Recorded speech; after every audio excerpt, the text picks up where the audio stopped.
পুরো পৃথিবী জুড়ে চলছে তৃতীয় বিশ্বযুদ্ধের উত্তেজনা।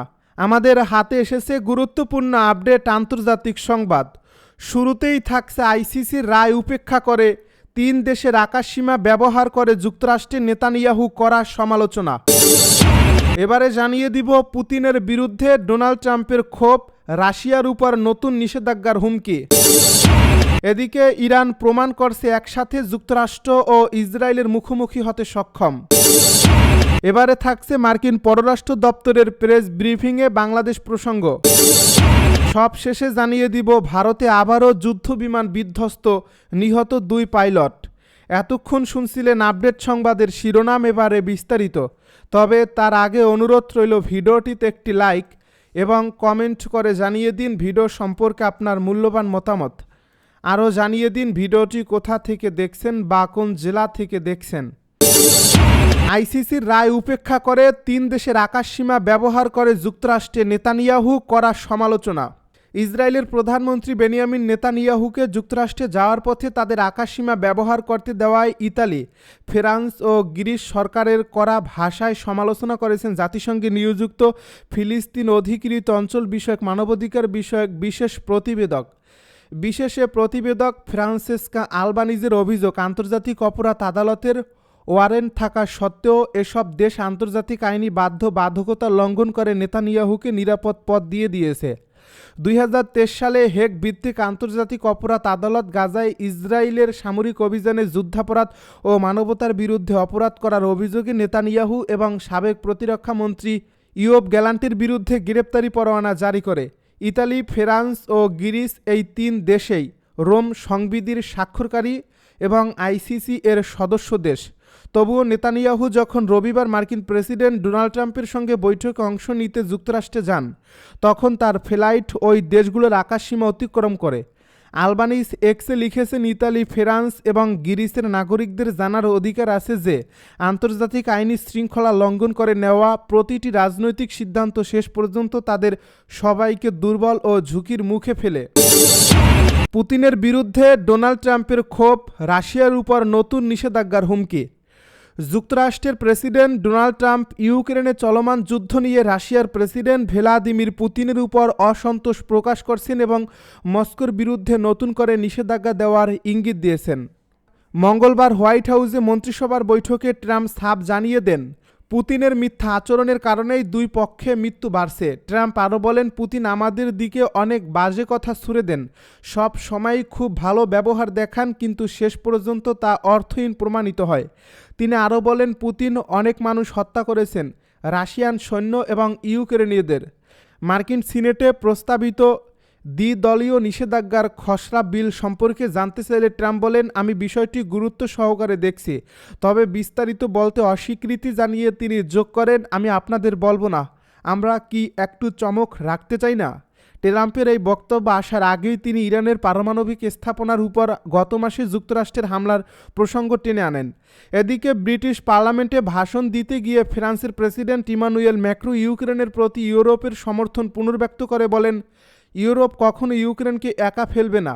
ম্যাক্রো জানান, ফ্রান্স ও যুক্তরাজ্য ইচ্ছুক দেশগুলোর জোট হিসেবে যুদ্ধবিরতি ও টেকসই শান্তি প্রতিষ্ঠার কাজ চালিয়ে যাবে। ইরান প্রমাণ করছে একসাথে যুক্তরাষ্ট্র ও ইসরায়েলের মুখোমুখি হতে সক্ষম। ইরানের ইসলামী বিপ্লবী গার্ড বাহিনীর সাবেক প্রধান কমান্ডার মেজর জেনারেল মহসেন রেয়াজি বলেছেন, গত মাসে ইসরায়েল ও যুক্তরাষ্ট্রের আগ্রাসনের পাল্টা জবাবের মাধ্যমে ইরান প্রমাণ করছে যে তারা ওয়াশিংটন ও তেল আবিবকে একসাথে চ্যালেঞ্জ করার ক্ষমতা রাখে। টেলিভিশনে সম্প্রচারিত এক সাক্ষাৎকারে রেয়াজি বলেন, ইরানের এই সফল প্রতিরোধ লেফটেন্যান্ট জেনারেল কাশেম সুলাইমানির সেই কথার কথা মনে করিয়ে দেয় যখন তিনি লিখেছেন, আমি সেই ব্যক্তি যে তোমাদের চ্যালেঞ্জ করতে পারি। বুধবার এক প্রতিবেদনে খবর দিয়েছে মেহের নিউজ। রেয়াজি বলেন, এই কথাটা পুরোপুরি প্রমাণিত হয়েছে ইরানের পাল্টাপাল্টি হামলার মাধ্যমে। গত 13 জুন ইসরায়েলি বাহিনী যুক্তরাষ্ট্রের অভূতপূর্ব সামরিক ও গোয়েন্দা সহায়তায় ইরানের উপর একাধিক বিমান হামলা চালায়। এর জবাবে ইরানের সশস্ত্র বাহিনী দ্রুত প্রতিরক্ষামূলক তৎপরতা শুরুর পাল্টা আক্রমণে যায়। ইরানের সশস্ত্র বাহিনী দ্রুত প্রতিরক্ষামূলক তৎপরতা শুরুর পর পাল্টা আক্রমণে যায়। অপারেশন ট্রু প্রমিস 3 নামের এই অভিযান ইরান অধিকৃত ফিলিস্তিনের ভেতরে গুরুত্বপূর্ণ পারমাণবিক, সামরিক ও শিল্প স্থাপনায় ব্যালিস্টিক ক্ষেপণাস্ত্র ও সশস্ত্র ড্রোন হামলা চালায়। তেল আবিব, হাইফা এবং বেইর সেবাসহ ইসরায়েলের গুরুত্বপূর্ণ অঞ্চলগুলোতে এই হামলা চালানো হয়। টানা পাল্টা হামলার কারণে মাত্র 12 দিনের মধ্যে ইসরায়েল যুদ্ধবিরতির জন্য তৎপর হয়, যদিও তারা নিজেদের ক্ষেপণাস্ত্র প্রতিরক্ষা ব্যবস্থার পাশাপাশি যুক্তরাষ্ট্রের উন্নত ক্ষেপণাস্ত্র ব্যবস্থা ব্যবহার করেছিল। ইসরায়েলি সংবাদ মাধ্যম জানায় এই হামলার ফলে বাটিয়াম শহর ধ্বংসস্তূপে পরিণত হয়, যা গাজার যুদ্ধবিধ্বস্ত দৃশ্যের মতো হয়ে যায়। পাল্টা এই হামলায় ইরান কাতারে অবস্থিত যুক্তরাষ্ট্রের সবচেয়ে গুরুত্বপূর্ণ আঞ্চলিক ঘাঁটি আল উদেইদ ব্যালিস্টিক ক্ষেপণাস্ত্র হামলা চালায়, যা যুক্তরাষ্ট্রের হামলার জবাব হিসাবে আসে।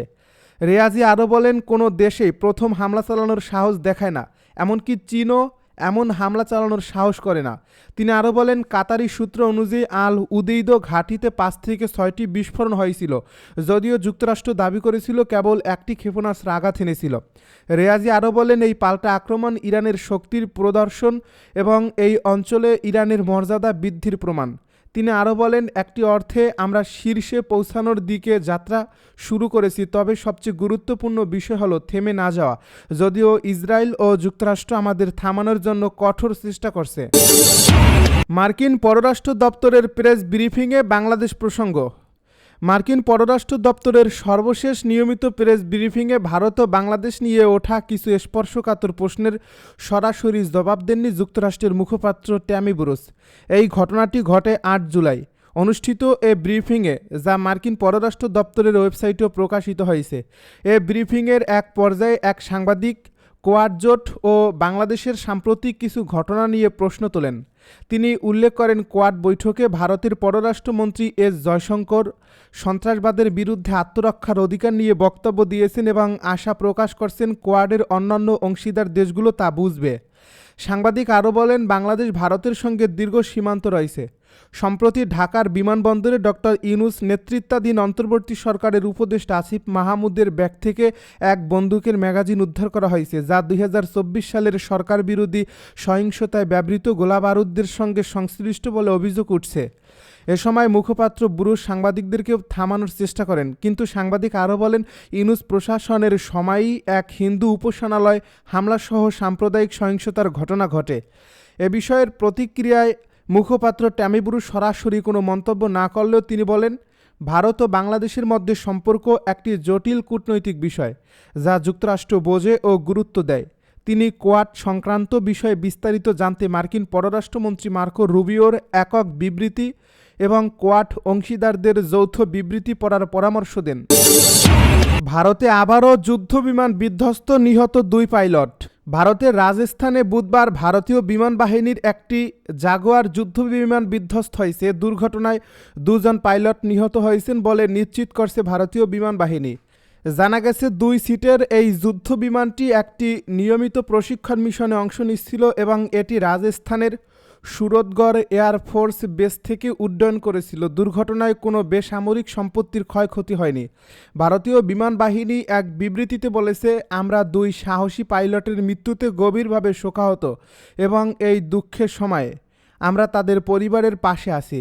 এ ঘটনায় একটি তদন্তের নির্দেশ দেওয়া হয়েছে। চলতি বছরে ভারতের 3য় জাগুয়ার যুদ্ধবিমান দুর্ঘটনা।